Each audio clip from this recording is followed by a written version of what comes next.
여러분은 혹시 내가 지금 돈을 어디에다 쓰고 있는지 잘 파악하고 계신가요? 누군가는 나이가 들수록 가계부도 꼼꼼히 쓰고 내 통장에서 나가는 돈은 대부분 파악하며 쓸데없는 지출은 다 없애는 반면, 누군가는 나이가 들었어도 젊을 때 하던 소비 습관을 그대로 유지하거나 내 통장에서 쓸데없이 돈이 빠져나가도 이것을 인지하지 못합니다. 나이가 들어 신살이 넘어가면 직장에서 최고 연봉을 받지만 55세가 지나면 우리는 은퇴 이후의 삶을 생각하지 않을 수 없게 됩니다.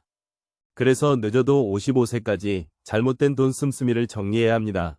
많은 분들이 은퇴 후 재취업을 하지만 최근 한국고용정보원이 발간한 보고서에 따르면 55에서 64세 임금 근로자가 10년 이상 근무한 직장을 떠나 재취업할 경우 이전 직장 대비 71.6% 수준의 임금을 받는 것으로 나타났습니다. 사실 이도 굉장히 높고 이전 직장 연봉의 절반도 받지 못하고 재취업하는 분들도 많습니다.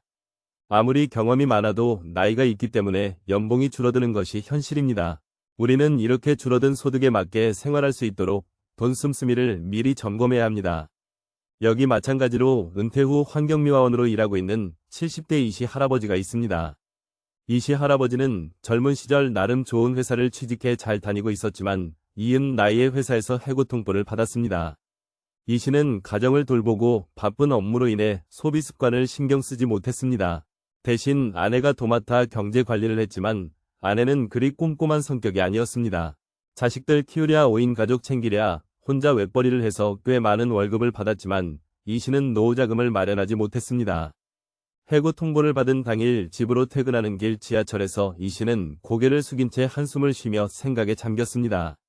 뭘 위해서 이렇게 열심히 살아온 건지 어디서부터 잘못된 걸까 하지만 평소 긍정적인 성격이었던 이 씨는 이내 일단 소비 부진과 나도 신경을 못 썼지만 우리 이제 아끼며 살아보자. 그 이후로 쓸데없이 나가는 지출들을 정리하고 제일 많이 나가는 음식 식재료 값도 아끼며 남은 퇴직금으로 버텼습니다. 그리고 이 씨는 바로 일자리를 알아봐야 했습니다. 이곳저곳 알아지만 나이 많은 사람은 안 뽑아요 딴 데 알아보세요라는 대답만이 돌아올 뿐이었습니다. 그래도 포기하지 않고 도전해 환경미화원의 취업에 성공한 이 씨 그 이후로 돈 씀씀이를 아끼며 월급보다 과소비하지 않고 평안한 노후를 보내고 있습니다.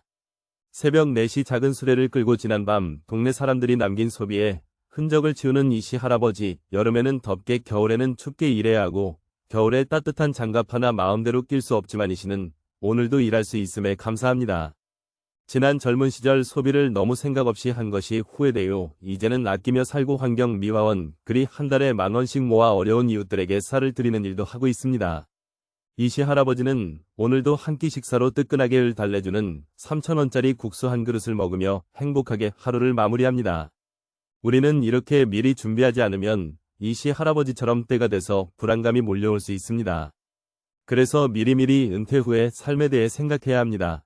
미리 소비를 줄이고 일을 그만두게 되면 한 달 생활비가 얼마나 필요할지 계산해야 합니다. 노후에는 위료비도 생각하지 않을 수 없기 때문에 일찍이 대비해야 합니다. 오늘은 이와 관련하여 55세 이후에 하지 말아야 할 5가지 소비 습관에 대해 알려드리겠습니다. 첫 번째는 신용카드를 쓰는 습관입니다. 물론 신용카드의 장점도 있습니다. 어떤 분은 쌓인 가족 생활비를 기본적으로 지출하던 분이 고정비 지출하며 카드 실적이란 연계되는 은행적금 상품에 가입해서이자 펄을 받기도 하고 거기다 매달 150만 원의 실적만 쌓으면 월 8만 원의 할인을 받기도 했다고 합니다. 연체 없이 카드 신용 등급이 높아지면 전업주부이지만 1억의 주택담보대출도 무리 없이 받는 경우도 있다고 합니다. 이렇게 신용카드를 사용했을 때의 혜택을 잘 이용하면 좋을 수 있지만 많은 분들의 경우 쇼핑이나 외식 등에 많이 사용해서 어려움을 겪기도 합니다. 특히나 절제가 되지 않는 타입이라면 신용카드는 일찍이 잘라버리는 것이 좋습니다. 아무래도 소비가 얼마나 이루어지는지 확인할 수 있는 체크카드를 사용하는 것이 돈을 절제하는 데 더 유리합니다. 신용카드를 쓴다는 것은 미래의 시간 돈을 이번 달에 미리 당겨서 쓰는 건데 한번 그 늪에 빠지면 계속 다람쥐 쳇바퀴처럼 되기도 합니다. 만약 절제가 안 되는 사람이라면 신용카드를 자름으로써 소비를 하지 않을 수 있는 환경을 하나라도 만드는 것이 중요합니다. 물론 신용카드를 정리하는 것은 쉽지 않습니다. 그래도 몇 달만 고생하면 정리가 될 것입니다. 만약 신용카드를 쓴다 하더라도 가계부를 쓰면서 잘 관리해 나가면 상관없습니다. 사실 신용카드 유무라 것은 핑계의 하나일 뿐 어떤 것을 쓰든 근본적인 자기 절제와 조절력이 핵심입니다. 정리하면 내가 만약 신용카드를 사용하지만 소비 지출 관리가 전혀 안 되고 돈이 잘 모이지 않는다면 신용카드를 과감하게 버리세요. 만약 가계부도 사용하고 신용카드를 쓰는 점만을 잘 활용한다면 굳이 신용카드를 버릴 필요는 없습니다. 각자 자신의 상황에 맞게 선택하시면 좋을 것 같습니다. 55세 이후 정리해야 할 돈 씀씀이 두 번째는 쓸데없는 보험료 지출입니다. 몇 년 전 우리나라 국민이 1인당 보험료로 연간 377만 원을 지출한 것으로 조사되었습니다. 이는 세계 15위 수준으로 GDP 대비 보험료 지출 기준으로 세계 5위의 높은 수준을 기록했습니다.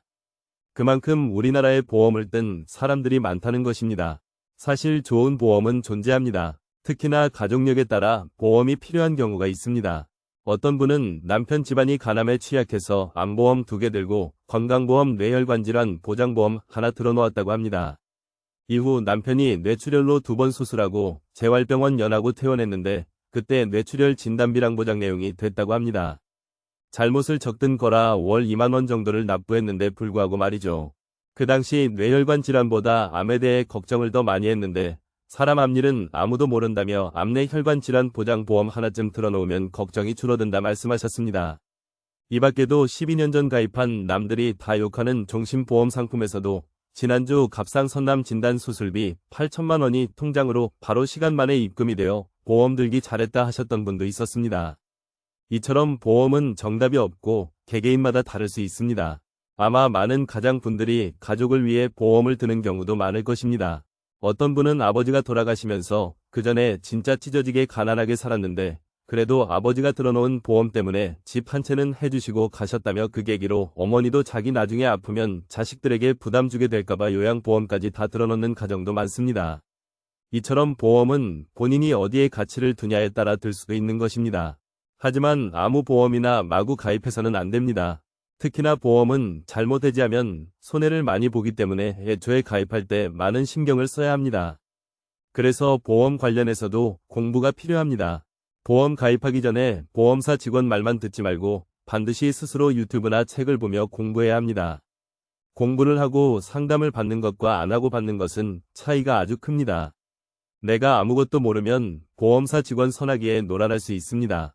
정리하면 내가 지금 든 보험 중에 쓸데없이 나가는 보험료가 있는지 점검해보시고 보험을 들기 전이라면 먼저 유튜브나 책을 통해 공부한 후 보험사 직원과 상담을 해보세요. 보험은 한번 들면 해약하는 것이 까다롭기 때문에 들기 전에 신중한 선택이 필요합니다. 55세 이후 정리해야 할 소비 습관 세 번째는 너무 가성비를 따지는 소비합니다. 물론 가성비 있게 선택해야 하는 물건이 있지만 가성비를 따지면 오히려 손해보는 물건들도 이 가성비라는 말은 가격 대비 이득이 많아야 하는데 이게 짧게 쓰고 말 물건이면 괜찮지만 오래 쓸 물건일수록 시간이 지나면 가성비가 오히려 나빠지는 경우가 있습니다. 일반적으로 지금 필요한 최소한의 기능을 처리할 수 있는 가장 싼 물건을 구매했을 때 가성비가 좋다고 얘기하지 5년 이상 쓸 생각하고 최고로 좋은 물건을 구매했다고 했을 때 이걸 두고 가서 가성비 좋은 선택을 했다고 말하는 사람은 거의 없습니다. 사실 후자도 어찌 보면 가성비가 좋은 선택에 해당하는데도 말입니다. 사실 오래 쓸 물건들은 가성비를 따지는 것보다 애초에 좋은 것을 구매하는 것이 장기적으로 봤을 때 오히려 돈을 절약하게 될 수 있습니다.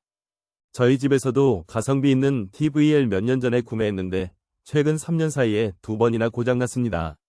그때마다 든 AS 비용은 몇십만 원에 육박했습니다. 결국 다른 TV 제품을 하나 더 구입해야 했습니다.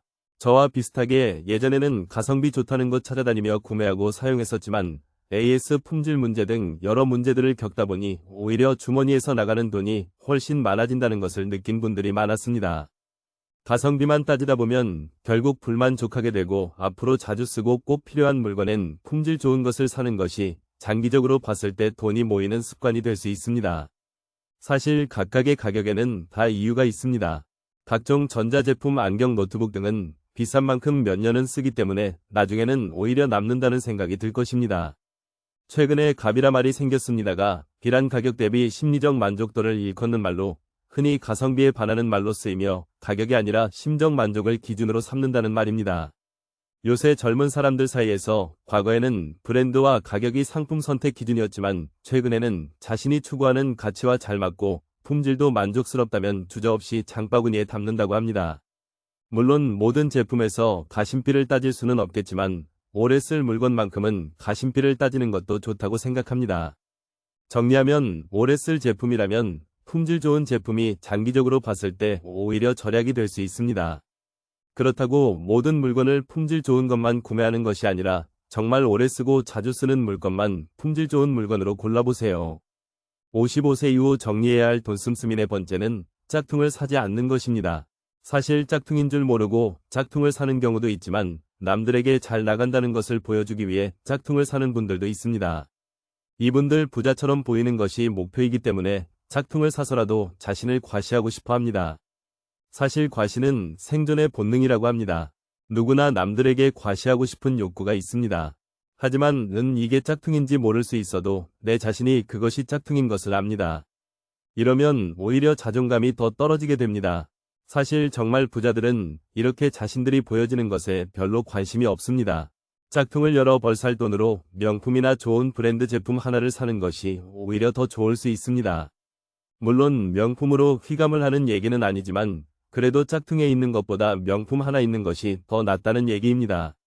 사실 나이가 들수록 외모를 어느 정도는 가꾸는 것이 좋지만이는 청결하게 보여지는 정도면 충분할 뿐관한 옷차림보다는 상냥한 말투 매너 있는 행동, 그리고 미소를 통해 품격 있는 사람으로 보여지는 게 더 좋습니다. 행동을 더욱 신경 쓰는 것입니다. 이런 사람들은 돈을 떠나 나이가 들어도 분나 보이고 여유 있어 보이며 이 모든 것이 그 사람의 품격을 높여줍니다. 이런 사람들은 대개 다음과 같은 특징이 있습니다. 첫째는 서두르지 않고 허겁지겁 뛰는 일이 없습니다. 둘째는 아랫사람이라고 해서 함부로 대하지 않고 그렇다고 해서 지나치게 친근하게 굴거나 저자세를 취하지도 않습니다. 세 번째는 다른 사람이 잘 됐을 때 그것이 내 앞길을 막는다고 생각하지 않으며 대체로 질투하지 않습니다. 이런 행동이나 말에서 나오는 품격이 옷차림에서 보여지는 것보다 나를 더 부티나고 귀티나 보이게 만드는 것입니다. 소설가 남인숙 작가님은 돈을 안 써도 여유가 있어 보이면 귀티가 난다고 말합니다. 반대로 행동에 여유가 없으면 아무리 명품으로 휘감아도 귀티가 나지 않습니다. 우리는 다른 사람에게 보여지는 부분에서 아닌 나 자신에게 집중해야 합니다. 나의 삶에 대한 자세 태도 나란 존재의 의미, 진정한 나란 누구이고 나는 무엇을 원하는가에 초점을 맞춰야지 어떻게 하면 다른 사람에게 잘 보여질까 너무 신경 쓰는 것은 좋지 않습니다. 정리하면 남에게 보여지기 위해 짝퉁을 사는 것은 피하는 것이 좋습니다. 어느 순간 을 입는 내 모습이 싫어 그것들을 전부 버리게 될 것입니다. 이보다는 행동에서 품격이 느껴지게 만들어 보세요. 55세 이후 정리해야 할 돈 씀씀이 다섯 번째는 신기해 보이는 물건을 사지 않는 것입니다. 요새는 하루가 멀다 하게 새로운 제품들이 등장하고 있습니다. 간혹 이런 제품들에 자주 혹하는 분들이 있습니다. 지만 실제로 이렇게 구매하게 된 제품들은 되게 한두 번 써보고 쓰지 않게 됩니다. 특히나 이런 물건들을 계속 사는 습관을 만들게 되면 집안에 필요도 없는 물건들이 가득 차게 됩니다. 일찍이 중고로 팔면 다행이지만 이마저도 하지 않고 그냥 집에 쌓아두는 분들도 많습니다. 이런 새로운 물건들은 막상 살 때는 쭉 쓸 것 같은데 사고 나면 몇 번 쓰지도 않고 방치하지만 사기 전에는 되게 이 사실을 알지 못합니다. 이럴 때는 구매 충동이 너무 들 때마다 참았다 한 일주일 정도 지나고 다시 생각해보면 굳이 그렇게 쓸모있겠다라는 생각이 들지 않습니다. 무언가 새로운 것이 나오면 혹하는 분들은 일주일 후에 다시 생각해보는 습관을 들이는 것이 도움이 될 수 있습니다. 아마 많은 분들이 신기해 보이는 물건들을 나중에 돼서 쓸데없다고 느끼고 언제 샀는지 기억도 안 나는 물건을 하나쯤 가지고 있을 것입니다. 구매 당시 단지 호기심의 유혹에 이끌렸던 것지 사실 진짜 필요한 물건이 아닌 경우도 많습니다. 살까 말까 할 때는 사지 말라는 말이 있습니다. 만약 조금이라도 고민이 된다면 일단 사지 말고 그 물건을 이미 구매한 사람들의 실제 후기를 살펴보세요. 너무 긍정적인 후기만 보는 것은 피하고 안 좋은 후기들도 살펴보며 결정하는 것이 현명합니다. 요새 유튜브나 인터넷을 보면 새로운 물건들이 정말 많이 보입니다. 이런 물건 하나하나 다 사다 보면 돈을 당연히 모을 수 없을 것입니다.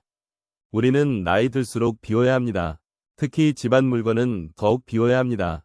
이를 위해서라도 나이가 들수록 물건에 지출되는 소비를 줄이는 것이 현명합니다. 사실 소비는 일시적인 만족을 줄 뿐입니다. 이보다는 저축 혹은 나에 대한 투자의 맛에 빠지면 사실 무언가를 사기 위해 시간과 돈을 쓰는 것이 낭비라는 생각이 들게 됩니다. 정리하면 한번 써보고 싶은 호기심 정도의 생각으로 새로운 물건들을 충동 구매하는 습관을 버려야 합니다. 구매하고자 하는 마음이 생길 때는 일주일이 지나서 한 번 더 생각해보고 이미 그 물건을 사용해 본 소비자들의 후기를 참고하는 것이 좋습니다. 추가로 취미를 시작할 때는 장비를 먼저 사지 않는 것이 좋습니다. 간혹 무언가를 시작할 때 모든 것을 갖춰놓고 시작하는 분들이 있습니다. 테니스를 시작하기 전에 비싼 테니스 라켓과 비싼 운동복 등 아직 내가 테니스를 오래 할지 말지도 모르는데 여기에 돈을 많이 써버리는 것입니다. 이는 그 어떤 취미도 마찬가지입니다. 그림을 그리겠다고 비싼 붓이나 비싼 물감을 구매하는 것은 좋지 않을 수 있습니다. 우선 처음에는 장비를 빌리거나 아주 가격이 저렴한 장비로 시작하는 것이 좋습니다. 그렇게 한 달, 두 달, 3개월 정도는 지나서야 취미를 오래 할 수 있겠다라는 생각이 들 때 그때가 되면 장비를 바꾸는 것이 좋습니다. 아마 많은 분들이 새로 하는 취미 중 90%엔 한 달도 안 돼 포기할 것입니다. 물론 이것은 절대 나쁜 것이 아닙니다. 여러 가지 취미를 해보면서 나에게 맞는 취미를 찾는 과정일 뿐입니다. 이 과정에서 장비를 미리 구매하는 것만 주의하면 좋을 것 같습니다. 오늘은 55세 이후 정리해야 할 돈 씀씀이 5가지에 대해 말씀드렸습니다. 첫째는 신용카드를 절제 없이 쓰는 습관. 둘째는 쓸데없는 보험료. 셋째는 가성비 제품만을 고집하는 것. 넷째는 짝퉁을 사지 않는 것. 다섯째는 신기해 보이는 물건을 사지 않는 것과 취미 이전에 장비 먼저 사는 습관입니다. 우리는 다음의 말을 잘 기억해야 합니다. 손 안에 있는 새 한 마리가 숲속에 있는 새 두 마리의 가치가 있다는 우리가 내일보다 당장의 만족을 원한다는 의미입니다. 우리 눈을 잘 경계해야 합니다. 우리는 은퇴 이후의 삶을 항상 염두에 두어야 합니다. 오늘 말씀드린 내용 중 한 가지만이라도 실천하여 조금 더 경제적으로 풍족한 노후를 보내셨으면 좋겠습니다. 이상으로 오늘의 영상을 마치겠습니다. 우리 모든 구독자분들의 행복한 여생을 응원합니다. 다음에 더 좋은 내용으로 찾아뵙겠습니다. 감사합니다.